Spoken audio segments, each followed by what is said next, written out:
Movie শুরুটা হয় 1940 সালের দ্বিতীয় বিশ্বযুদ্ধের ঠিক পরের সময়ে। জাপানের আন্ডারওয়ার্ল্ড তখন ইয়াকুজা নামক এক ভয়ঙ্কর গ্যাংস্টারে পুরো রাজত্ব দখল করতে মরিয়া হয়ে ওঠে। ওদের প্রধান টার্গেট ছিল সামুরাই যোদ্ধারা। ইয়াকুজারা একের পর এক সামুরাইদের ওপরে আতর্কিত হামলা চালিয়ে সবাইকে কুচুকাটা করতে শুরু করে। তবে এত মরণ কামড়ের মাঝখানেও ভাগ্য কমে একজন সামুরাই প্রাণে বেঁচে যায়। তারা মাউন্ট ফুজি পাহাড়ের পাদদেশে গিয়ে লুকিয়ে থাকে এবং নিজেদের অস্তিত্ব টিকিয়ে রাখতে একটি সিক্রেট সোসাইটি গড়ে তোলার সিদ্ধান্ত নেয়। এই সোসাইটির নাম দেয় ব্ল্যাক ড্রাগন সোসাইটি। এরপরে কাহিনী চলে আসে 1970 সালে। সামুরাইরা তাদের হারানো সম্মান ফিরে পেতে আর ইয়াকুজাদের খতম করতে আবারও লড়াই নেমে পড়ে। কিন্তু ইয়াকুজারা ছিল তাদের থেকে বেশি ধূর্ত এবং শক্তিশালী। ফলে এই যুদ্ধে ইয়াকুজারা সামুরাইদের প্রায় নিশ্চিহ্ন করে ফেলছিল।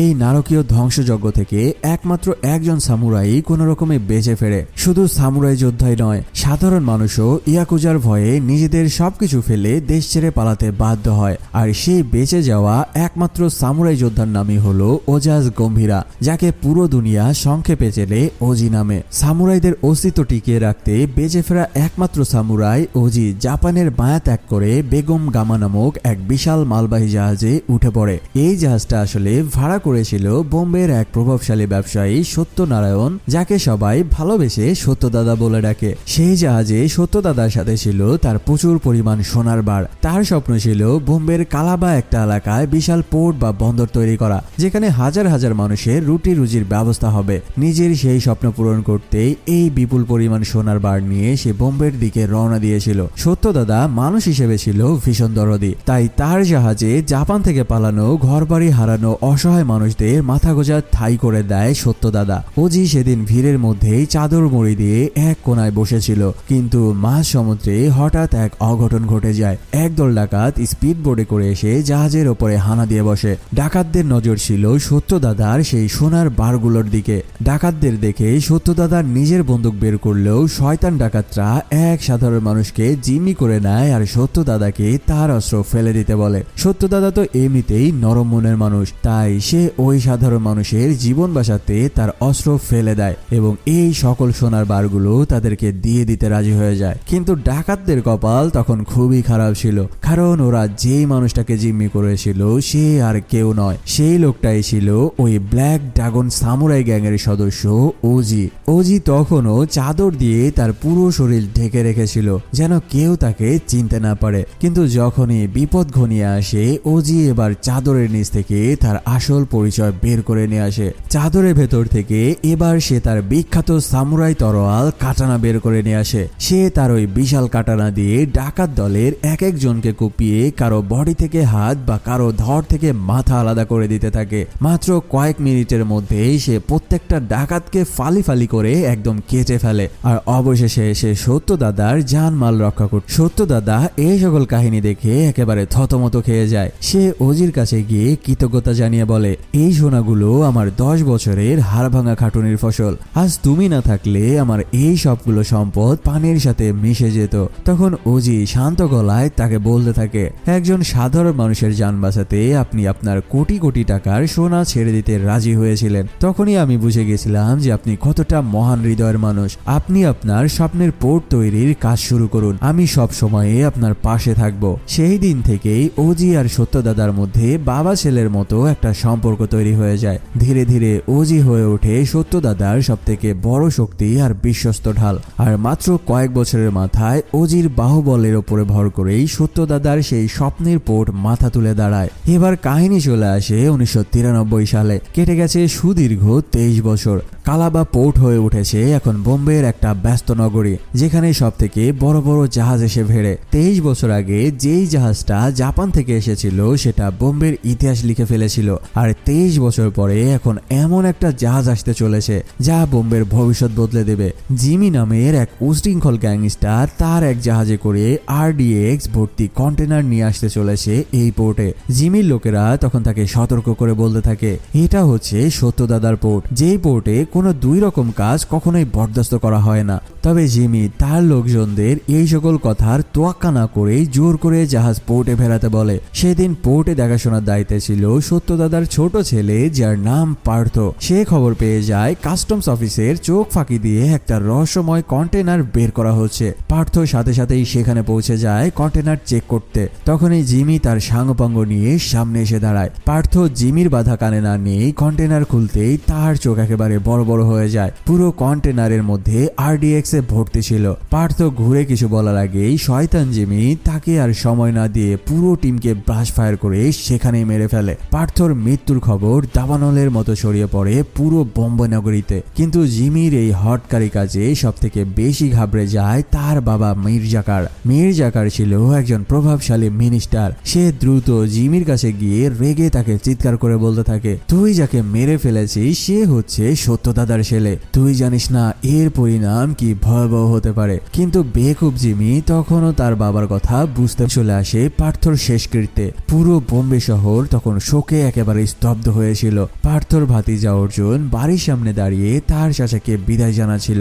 অর্জুনের বন্ধু তাকে ভেতরে যেতে বললে সে বলতে থাকে, এই বাড়িতে মৃত্যুর ঘটনাটি প্রত্যেক দিনের নিত্য ঘটনা। আজ আমার চাচা মারা গেল, এভাবে 15 বছর আগে আমার বাবাকেও মারা হয়েছিল। ঠিক ওই সময়ে মির্জাকার তার গুণধর ছেলে জিমিকে নিয়ে সত্যদাদার বাড়ির সামনে এসে হাজির হয়। এখানে এসে সে মিথ্যে মিথ্যে অভিনয় করে কান্নাকাটি করতে থাকে। মির্জাকার সত্যদাদাকে বলে, যেভাবেই হোক আমরা সবাই মিলে খুনিকে খুঁজে বের করবই। তবে তার এই কথা থামিয়ে দিয়ে সত্যদাদা মির্জাকারের চোখের দিকে তাকিয়ে বলতে থাকে, জিমি যে পার্থকে খুন করেছে এর প্রমাণ এখনো আমার হাতে নাই, তাই এখনো তোমার ছেলে বেঁচে রয়েছে। কিন্তু যেদিন প্রমাণ আমার হাতে চলে আসবে আর এই খবরটা যখন গম্ভীরের কানে যাবে, তখন তুমি ভেবে নাও যে তোমার এই ছেলের কি অবস্থা হবে। এই কথা শুনে মির্জাকারের গলা একদম শুকিয়ে যায়, কারণ সে জানে যে ওজি কি ভয়ঙ্কর একজন মানুষ। তবে এই গম্ভীরা বা ওজি এখন কোথায় রয়েছে সেটা কেউই জানে না। কিন্তু ওজি যদি ফিরে আসে তবে বোম্বে শহরে যে রক্তের হোলি খেলা শুরু হবে সেটা মির্জাকার খুব ভালোভাবেই অনুমান করতে পারছে। আসলে এখানে সত্যদাদা আর মির্জাকারের মধ্যে একটা পুরানা শত্রুতা চলছে সেই 1978 সাল থেকে। সেই সময়ে মির্জাকার ছিল বোম্বের সব থেকে বড় মাপের একজন গ্যাংস্টার। কয়েক হাজার হাতির মতো চালাপালা নিয়ে হঠাৎই সে একদিন সত্যদাদার কালাবা পোর্টে ঘেরাও করে ফেলে। মির্জাকারের টার্গেট ছিল যে কোনো মূল্যে এই পোর্টটা দখল করা, তাই সে কোনো রকমে সুযোগ না দিয়ে সত্যদাদাকে কিডন্যাপ করে ফেলে। তবে এই প্ল্যানের মধ্যে কপাল খারাপ ছিল সত্যদাদার বড় ছেলে অর্জুনের। সেও তখন সেদিন তার বাবার সাথে পোর্ট দেখাশোনার কাজেই ছিল। বদমাইশ মির্জাকার অর্জুনের গলায় লোহার মোটা শিকল বেঁধে দেয় আর সত্যদাদার চোখের সামনেই তাকে অমানসিক নির্যাতন করতে থাকে। মির্জাকারের ধারণা ছিল ছেলের এই অবস্থা দেখে সত্যদাদা ভয় পেয়ে পোর্টের দলিলে সই করে দেবে। কিন্তু সত্যদাদা একদিকে নরম মনের মানুষ হলেও সে তার সম্পদ রক্ষার জন্য ছিল একেবারে মরিয়া। সে শান্ত হয়ে কারোর জন্য অপেক্ষা করছিল।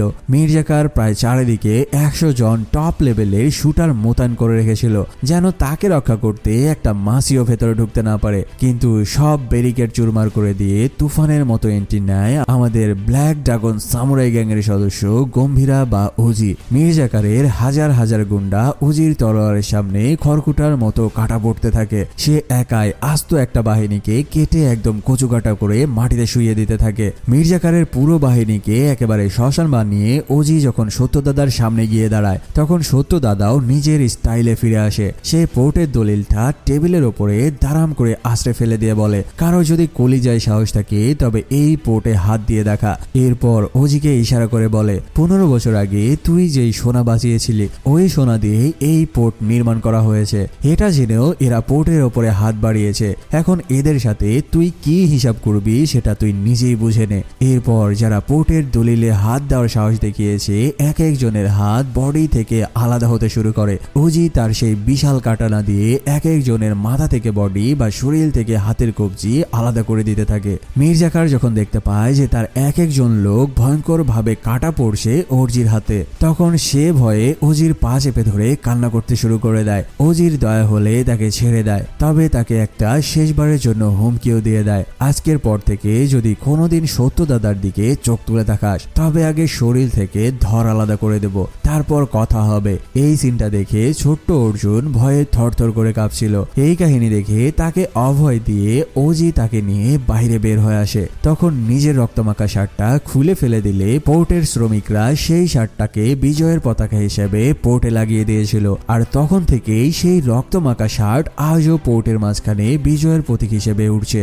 এখান থেকে মুভির কাহিনী বর্তমানে ফিরে আসে। জিমি তার বাবার ওপরে মারাত্মক ক্ষেপে গিয়ে বলতে থাকে, সবার সামনে আমাকে কেন এভাবে মার খেতে দিলে। মীর জাকার তখন জিমিকে সেই ভয়ঙ্কর অতীতের কথা বলতে শুরু করে। ওজি সেদিন আমাকে কোনো ক্রমে ক্ষমা করেছিল, কিন্তু সে যদি জানতে পারে যে তুই সত্যদাদার ছেলেকে মেরেছিস তবে সে কোনোদিনই তোকে ক্ষমা করবে না। আর ওজি ফিরে আসা মানেই তোর কিচ্ছা খতম। অন্যদিকে অর্জুনের মনে জমে আছে পাহাড় সমান ঘৃণা। তার বন্ধুরা যখন জিজ্ঞেস করে যে পার্থর শেষ কৃত্যে ওজি কেন এলো না, তখন অর্জুন বলে ওজি 15 বছর আগেই বোম্বে ছেড়ে কোথাও চলে গেছে, আর সে আসবেই বা কোন মুখে, সেই তো আমার বাবার খুনি। হ্যাঁ, অর্জুনের ধারণা ওজি হয়তো তার বাবাকে মেরেছে, তাই সেও শপথ নিয়েছে ওজির রক্ত দিয়ে হাত না দেওয়া পর্যন্ত সে ঘরে ফিরবে না। মানে তার ভেতরে একটা ভুল বুঝাবুঝির প্রতিহিংসার আগুন জ্বলছে।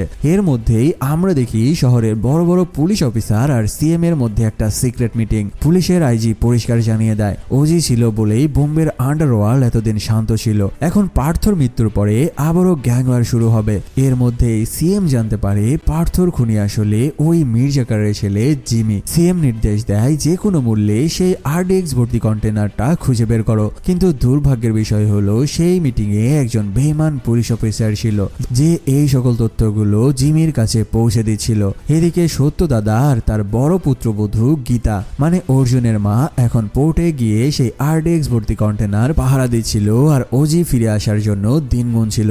এদিকে জিমি পুলিশ অফিসারকে সত্যের পোর্ট থেকে তার কন্টেনার বের করতে বলে। তখন সেই অফিসার সদল বল নিয়ে পোর্টে চলে যায়। এখানে গিয়ে সেই পুলিশ অফিসার সত্য দাদাকে উল্টো স্মাগলিং এর অপবাদ দিয়ে তার পোর্টের কাজ বন্ধ করে দেয়। জিমির পোষা সেই পুলিশ অফিসার তখন পোর্টে উপস্থিত হয়ে সত্য দাদার বিশ্বস্ত লোক দিননাথকে হ্যান্ডকাপ করে গাড়ির সাথে বেঁধে দেয় যেন সে তাদের কাজে বাধা দিতে না পারে। পুরো পোর্টে যখন পুলিশের তাণ্ডব চলছে তখন দিননাথের ইশারায় একজন শ্রমিক তার মেয়েকে সত্য দাদার বাড়িতে খবর দিতে পাঠায়। আর পুলিশ অফিসার যখন কন্টেনার চেক করতে যায় দেখে কন্টেনার একদমই ফাঁকা। রাগে সেই অফিসার এক নারী শ্রমিকের গায়ে হাত তুলতে গেলে দিননাথের মাথায় রক্ত উঠে যায়। সে এক ঝটকায় হ্যান্ডকাপ ছিঁড়ে অফিসারের ওপরে ঝাঁপিয়ে পড়ে। ঠিক তখনই সেখানে বন্দুক নিয়ে হাজির হয় গীতা মানে অর্জুনের মা। সে অফিসারের মুখে বন্দুক ঠেকিয়ে বলে, কিরে তোকে গুলি করে তারপরে কি জেলে যেতে হবে? এরপর মিনিস্টারকে দিয়ে বেল করিয়ে তোর সাথে যারা আছে সবাইকে কচুকাটা করব, দেখবি নাকি? গীতার এমন রুদ্রমূর্তি ভাব দেখে অফিসার ভয়ে তার টিম নিয়ে সেখান থেকে ফিরে আসতে বাধ্য হয়। এদিকে জিমি যখন দেখে কোনোভাবে কাজ হচ্ছে না তখন সে পোর্টের এক কর্মচারীকে কিডন্যাপ করে টর্চার শুরু করে দেয়। সে জানতে চায় সত্যদাদা তার এই কন্টেনারগুলো কোথায় লুকিয়ে রেখেছে, কিন্তু সেই বিশ্বস্ত কর্মচারী জিমির মুখে থুতু ছিটকে দেয়, যার ফলে জিমি তাকে মেরেই ফেলে। বাকিরা ভয়ে বলে দেয় সত্যদাদা নাসিক গেছে তার ছেলের অস্থি বিসর্জন দিতে। জিমি সাথে সাথে নাসিক এলাকার বড় গুন্ডা পাঠানকে কল করে, তাকে বলতে থাকে যে তোর এলাকায় আমার একটা বড় শিকার আছে, তাকে ধরে এখন কুরবানি করতে হবে। পাঠানও তাকে কথা দেয় তার এলাকায় যদি থাকে তবে সে অবশ্যই তাকে খুঁজে বের করে জিমির হাতে তুলে দেবে। এই কথা শুনে জিমি নিজেও সত্যদাদাকে মারার জন্য এবার নাসিকের দিকে রওনা হয়। বাড়িতে সত্যদাদার ভাই আর গীতা মহা টেনশন করছিল। সবাই জানতো সত্যদাদার জীবন এখন অনেক রিস্ক রয়েছে। বড় বড় পলিটিশিয়ানরা যখন হাত গুটিয়ে নিয়েছে তখন সত্যদাদার ভাই বলে ওঠে এই বিপদ থেকে আমাদেরকে একজনই বাঁচাতে পারে। গীতাও বুঝে যায় যে সে গম্ভীরের কথা বলছে, কিন্তু এই গম্ভীরা বা ওজি আসলে এখন কোথায় রয়েছে? সত্যদাদার ভাই জানায় 7 বছর আগে শেষবারে তাকে মথুরাতে দেখা গিয়েছিল। সেখানে কিছু মেয়েকে পাচারকারীর হাত থেকে বাঁচাতে গিয়ে এমন রক্তগঙ্গা বয়ে দিয়েছিল যে আজ পর্যন্ত মথুরার পুলিশও ওজির নাম শুনলে ভয়ে কাঁপে। যেখানে কানমণি নামের এক মেয়ে নাকি ওজির ব্যাপারে সবকিছুই জানে। কানমণির নামটা শুনে গীতার কেমন চেনা চেনা লাগে। সে হন্যে হয়ে তার ঘরের মধ্যে কিছু একটা খুঁজতে থাকে। অবশেষে সেটা সে পেয়েও যায়। আসলে সে খুঁজছিল পুরনো কিছু চিঠি। চিঠিতে কানমণি লিখেছিল সে পেশায় একজন ডাক্তার আর রোগীদেরকে সে পরিবারের মতোই দেখে। এইভাবেই সত্যদাদার সাথে একদিন মেডিকেলে তার পরিচয় হয়েছিল এবং ভাগ্যক্রমে সত্যদাদার এই ভালো ব্যবহারের কারণে সে সত্যদাদাকে তার পরিবারের মতোই বানিয়ে ফেলেছিল।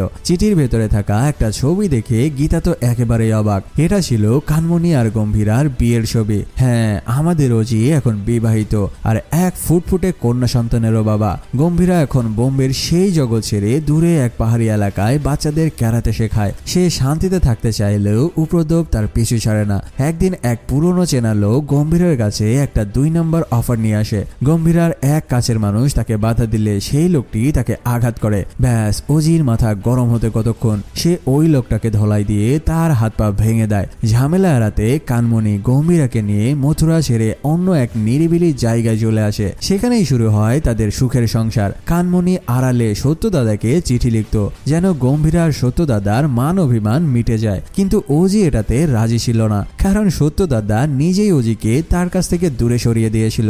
শেষ চিঠিতে কানমণি লিখেছিল, দাদা আপনার যদি কখনো প্রয়োজন হয় তবে মনে রাখবেন আপনার গম্ভীরা সবসময় আপনার জন্য রেডি রয়েছে। তবে সত্যদাদা তার এতগুলো চিঠি পেয়েও কখনো কোনো চিঠির রিপ্লাই দেয়নি, কারণ সে চায় না যে তার জন্য গম্ভীরার শান্তির এবং সুখের সংসার নষ্ট হোক। বর্তমান কাহিনীতে ফিরে আসে আর আইজি সত্যদাদাকে সাবধান করে দিয়ে বলে, পোর্টে যে আরডিএক্স ধরা পড়েছে ওগুলো আসলে অমি নামক এক ভয়ঙ্কর গ্যাংস্টারের মাল। আর এই অমি কোনো জানতানো গ্যাংস্টার নয়, সে হলো ইন্টারন্যাশনাল ডন ডেভিডের ডান হাত। ভারতের বাইরে থেকে সে তার সাম্রাজ্য চালায়। আরডিএক্স টেস্ট করার জন্য সে জ্যান্ত মানুষকে মারতে দ্বিধাবোধ করে না। নিজের মাল উদ্ধার করতে অমি এখন বোম্বের পথে রওনা দিয়েছে। এদিকে সত্যদাদা নাসিকের একটা হসপিটালে যায় কানমণির সাথে দেখা করতে। সেখানে গিয়ে গম্ভীরার ছোট্ট মেয়েটির সাথে খেলা করার সময়ে কানমণি বেরিয়ে আসে। সত্যদাদা কানমণিকে বলতে থাকে, বোম্বে এখন মহাবিপদে, এখন গম্ভীরা ছাড়া আর কেউ নাই যে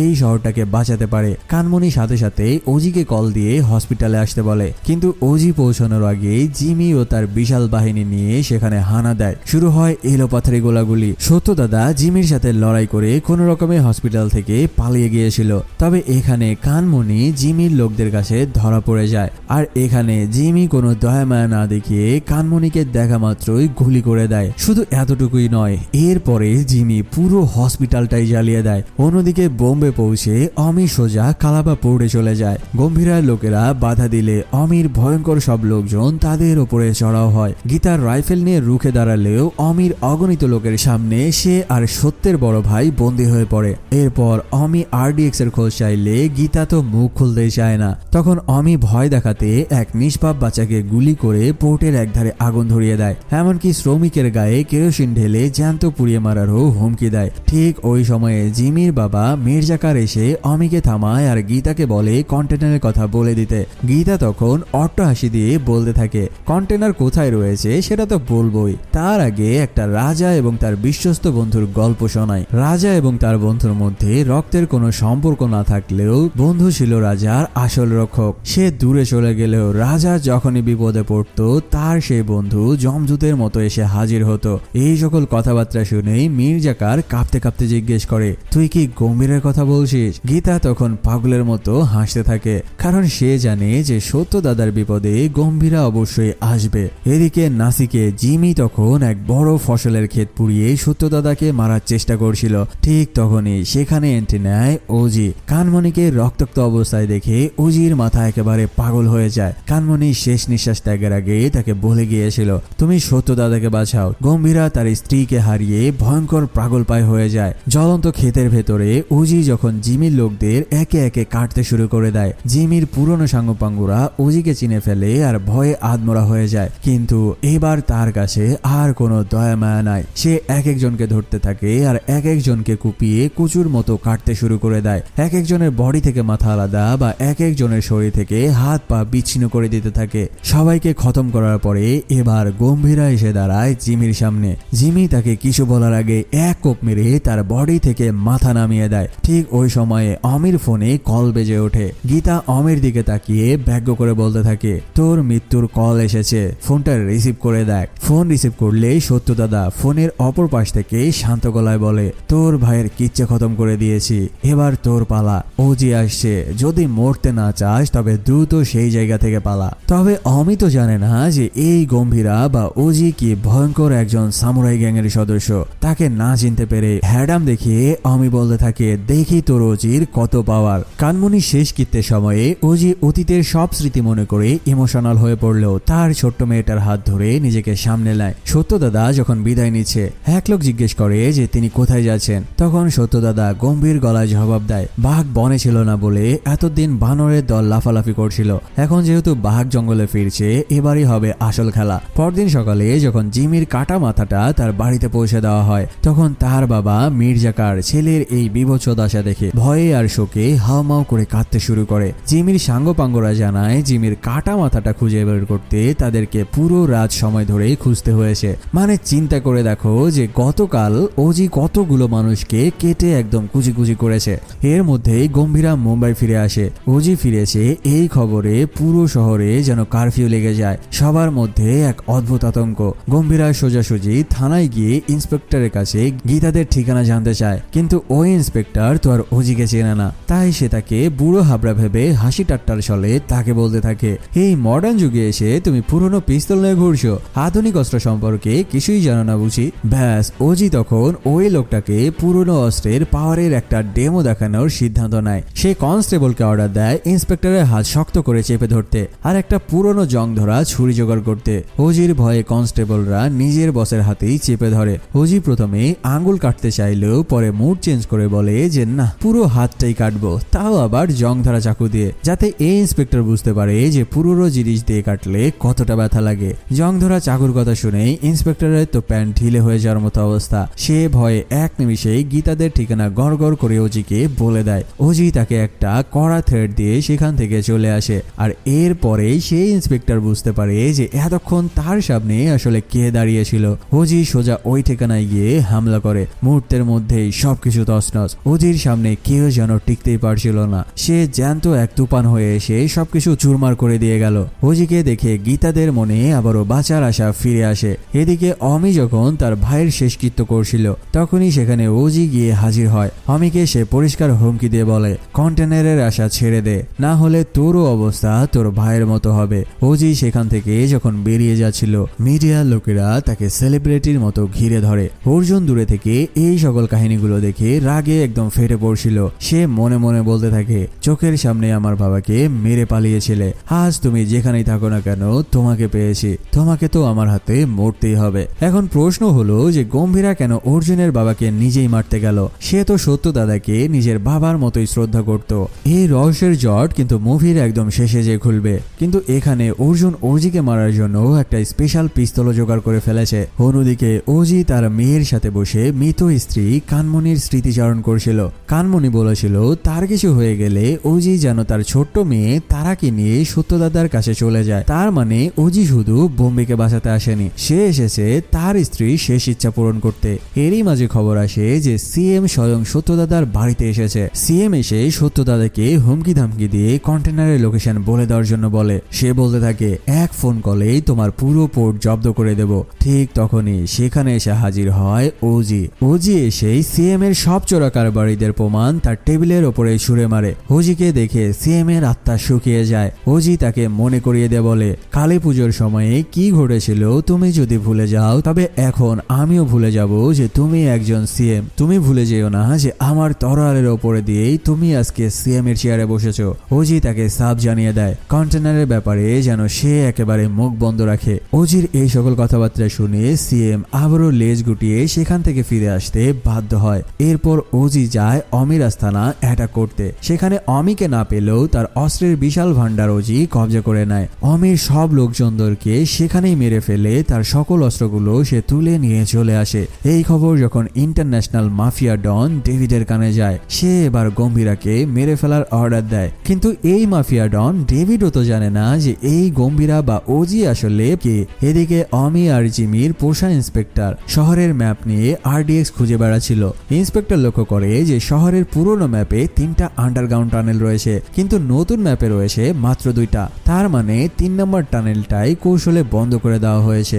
অমিও বুঝে যায় আরডিএক্স ওই গোপন টানেলেই রয়েছে। তারা সেখানে পৌঁছানোর আগেই ডেভিডের পাঠানো প্রফেশনাল কিলাররা সেখানে পৌঁছে যায়। ওজির অ্যাসিস্ট্যান্ট অমির ব্যাপারে খুব বেশি কিছু না জানলেও ওজি কিন্তু সবকিছু বের করে ফেলেছে। অমি হলো ওয়াজি শহরের সেই গ্যাংস্টার যার দিকে কেউ চোখ তুলে তাকাতে সাহস পায় না। অমি তো বরাবরই সত্যদাদা আর তার পরিবারকে শেষ করতে চেয়েছিল, কিন্তু ইন্ডিয়াতে হামলা করার সাহস পাচ্ছিল না। কিন্তু কেন জানো? কারণ হলো এখানে পা রাখা মানে হলো ওজির তরোয়ালের নিচে নিজের গলা পেতে দেওয়া। কিন্তু এবার যেহেতু অমি এত বড় রিস্ক নিয়েছে, ওজিও বুঝে যায় এর পেছনে ইন্টারন্যাশনাল মাফিয়া ডন ডেভিডের হাত রয়েছে। ওজি অমির এক চামচাকে ধোলাই দিয়ে সকল ইনফরমেশন মুহূর্তে বের করে নেয়। অজিও বুঝতে পারে ডেভিডের টার্গেট হলো আগামীকাল। কিন্তু আগামীকাল কেন? কারণ আগামীকাল হলো ডেভিডের জন্মদিন, আর মাফিয়ারা তো খুনের উৎসব ছাড়া কোনো জন্মদিন পালন করে না। অমি ডেভিডকে কথা দেয় এবার ইন্ডিয়াতে এক জায়গায় নয়, বরং একসাথে 9টি জায়গায় একসাথে ব্লাস্ট করে সে ডেভিডের বার্থডে গিফট দেবে। অমির কাছে ছিল ওজির একটা পুরনো সিক্রেট, যেটা দিয়ে সে ওজিকে ঘায়েল করতে চায়। এদিকে অর্জুন তো প্রতিশোধ নেওয়ার জন্য পাগল হয়ে রয়েছে। সে তার মা গীতার সাথে দেখা করতে যেয়ে তাকে বলতে থাকে যে সে ওজিকে মারতে গিয়েছিল, কিন্তু সেখানে গিয়ে ওজির ছোট্ট মেয়ে তারাকে দেখে তার মন গলে যায়। কেননা সে চায় না যে কোনো বাচ্চা তার সামনে তার বাবাকে হত্যা হতে দেখুক তার নিজের মতো। কিন্তু পরক্ষণে শয়তানি বুদ্ধি তার মাথার মধ্যে নাড়া দেয়। সে তারাকে কিডন্যাপ করে নিয়ে ওজিকে ফোন দেয়, আমি যেভাবে বাবা ছাড়া কষ্ট পেয়েছি আজ তুমিও সেই কষ্ট পাবে তোমার মেয়েকে ছাড়া, পারলে নিজের মেয়েকে বাঁচিয়ে দেখাও। ওজি তো মেয়ের খবর শুনেই হিতাহিত জ্ঞান হারিয়ে ফেলে। পাগলের মতো সে গাড়ি চালিয়ে হন্যে হয়ে তার মেয়েকে খুঁজতে শুরু করে দেয়। অর্জুন তার মা গীতাকে নিয়ে যাওয়ার পথে হঠাৎ গাড়ি থামিয়ে দেয়। গীতা দেখে তার সামনে ওজির গাড়িটা ভয়াবহভাবে অ্যাক্সিডেন্ট করেছে। গীতা ওজিকে বাঁচাতে চাইলেও অর্জুন তাকে গাড়ি থেকে লক করে দেয়। ছোট্ট তারা তার বাবার এই অবস্থা দেখে চিৎকার করে কাঁদতে থাকে। অর্জুন ওজিকে বলে, আমার বাবার খুনি তুমি, আজ নিজের মেয়ের সামনেই তুমি মরতে চলেছ। কিন্তু পাপ তো আর বাপকেও ছাড়ে না। অর্জুন যখন তারাকে নিয়ে সেখান থেকে চলে যেতে চায়, তখন তার নিজেরই ভাড়া করা লোকজন তারই মাথায় বন্দুক ঠেকিয়ে তাকে হোস্টেজ করে নেয়। কারণ এই বেঈমান লোকগুলো অমির কাছে টাকার বিনিময়ে বিক্রি হয়ে গিয়েছিল। অর্জুন তারাকে বাঁচাতে জান লড়িয়ে দিলেও ওরা তাকে পিটিয়ে তারাকে নিয়ে সেখান থেকে চলে যায়। ঠিক ওই মুমূর্ষ অবস্থায় ওজি নিজের জীবনের পরোয়া না করে অর্জুনকে বাঁচানোর জন্য এক গুন্ডাকে গুলি করে ঝাঁঝরা করে দেয়। অর্জুন এই কাহিনী দেখে পুরাই থ হয়ে যায়। সে যাকে মারতে চাইছে সেই মানুষটাই কিনা তার জান বাঁচালো। গীতা কোনো রকমে গাড়ি থেকে বের হয়ে অর্জুনকে বাড়িতে নিয়ে চলে আসে। অর্জুন তখনও ওজিকে মারার জন্য ছটফট করছিল, কিন্তু গীতা এবার আর সহ্য করতে পারে না। সে সজোরে অর্জুনের গালে একটা থাপ্পড় বসিয়ে দেয়। এরপর বলতে থাকে, এতদিন যা জেনেছি সবকিছুই ভুল, আমি বাধ্য হয়েছি তোর থেকে সত্য কথাটা লুকিয়ে রাখতে। এরপর গীতা অর্জুনের বাবার মৃত্যুর আসল রহস্য ফাঁস করে দেয়। ঘটনাটা হলো অর্জুনের বাবা ড্রাগসের কারবারে জড়িয়ে গিয়েছিল। পরিবার তাকে অনেক বুঝিয়েছে, কিন্তু সে কোনো কথাই শুনেনি। বাধ্য হয়ে সত্য দাদার আদেশে ওজি তার সকল ড্রাগস পুড়িয়ে দেয়। রাগের মাথায় অর্জুনের বাবা নিজের জন্মদাতা বাপ সত্য দাদাকে কিডন্যাপ করে ছোট্ট অর্জুনের গলায় ছুরি চালিয়ে তাকে জিম্মি করে। মানে চিন্তা করে দেখো, একজন বাবা তার নিজের ছেলের গলায় ছুরি চালাতে যাচ্ছে ড্রাগসের জন্য। ওজি সেখানে পৌঁছে যায়। তখন শুরু হয় মারাত্মক রকমের তাণ্ডব। ওজি সবাইকে কচুকাটা করে সত্য দাদাকে ছাড়িয়ে নিয়ে এবং অর্জুনকে বাঁচিয়ে নিয়ে বাড়িতে ফিরে আসে। বাড়িতে ফিরে সত্য দাদা তার বড় ছেলের এমন কাজকর্ম দেখে পোর্টের বিজনেস থেকে তাকে বের করে দেয় এবং তাকে ত্যায্য পুত্র করার সিদ্ধান্ত নেয়। কিন্তু এতে করে অর্জুনের বাবা হিতাহিত জ্ঞান হারিয়ে ফেলে আর রেগে গিয়ে সেখান থেকে একটি পিস্তল তুলে নিয়ে তার নিজের বাবা মানে সত্য দাদাকে মারতে চলে যায়। গীতা শত বাধা দিলেও সে তার কোনো কথাই শুনছিল না। উপায় না দেখে গীতা কোনোভাবে অর্জুনের বাবাকে একটি রুমের মধ্যে লক করে দিয়ে ওজিকে ফোন দেয় পরিস্থিতি সামলানোর জন্য। তখন বাবার ডাক শুনে সেই ছোট্ট অর্জুনই সেখানে যায়। এরপর সে তার বাবার হাতে পিস্তল তুলে দিতে গিয়ে ভুল করে ট্রিগারে চাপ দিয়ে দেয়। ঘটনাটা ভুলবশত হলেও তার বাবাকে সে নিজের হাতেই খুন করেছে। কিন্তু এই বয়সে ওই শখ সামলাতে না পেরে ছোট্ট অর্জুন সেখানে অজ্ঞান হয়ে যায়। আর ওজি সেখানে এসে এই পরিস্থিতি সামলাতে এবার সকল দোষ নিজের ঘাড়ে নিয়ে নেয়। আর সেদিনের পর থেকে সেখান থেকে কোথায় যেন দূরে চলে যায়।